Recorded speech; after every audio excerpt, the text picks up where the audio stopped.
माँ वीरेंद्र से कहती है तुम्हें जो सज़ा वैभव को देनी है दो, लेकिन फांसी मत दो।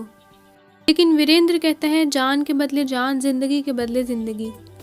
वैभव को पंचायत में ले जाया जाता है और फांसी के फंदे पर चढ़ा दिया जाता है और उसका मुंह कवर कर ही रहे होते हैं तो वहीं पर माँ आ जाती है और कहती है कि वीरेंद्र तुम भी मेरे बेटे हो और ये भी, मैं विनती करती हूँ गांव के मुखिया से कि वैभव को छोड़ दो।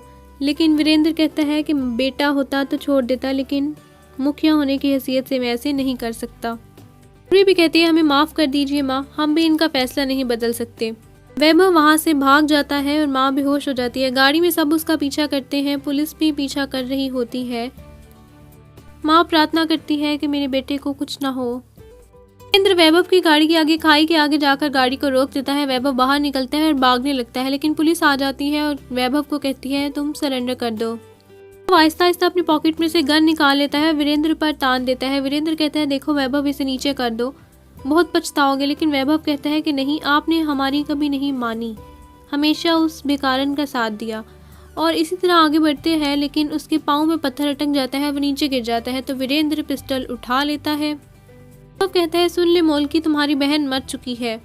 वीरेंद्र उसके पाँव पर निशाना लगाता है, लेकिन वैभव गिर जाता है, जिसकी वजह से उसके सीने में गोली लग जाती है और वहीं पर मर जाता है। डेड बॉडी को एम्बुलेंस में डालकर ले जाते हैं और वीरेंद्र को पुलिस ऑफिसर कहता है कि मुखिया जी आपने हमारे सामने अपने भाई को गोली मारी, इसलिए अब आपको हमारे साथ जेल जाना होगा। पूर्वी देखकर बहुत परेशान हो जाती है और कहती है मुखिया जी को मत ले जाइए। वीरेंद्र कहता है कि मेरे बाद तुम्हें मेरे घर की जिम्मेदारी संभालनी होगी, सारे घर को जोड़ कर रखना होगा, तुम रोगी तो माँ का ख्याल कौन रखेगा।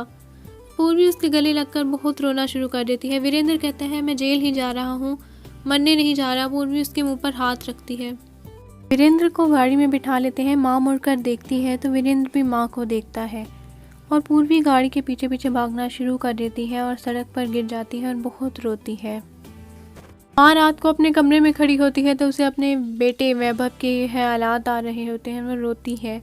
अंजलि आग लगाने आ जाती है और कहती है कि मैंने पहले ही कहा था ये मौलकी और इसकी बहन दोनों मनहूस हैं। अब ये भी तो देवर जी की शादी थी और आज ही वो मर गए।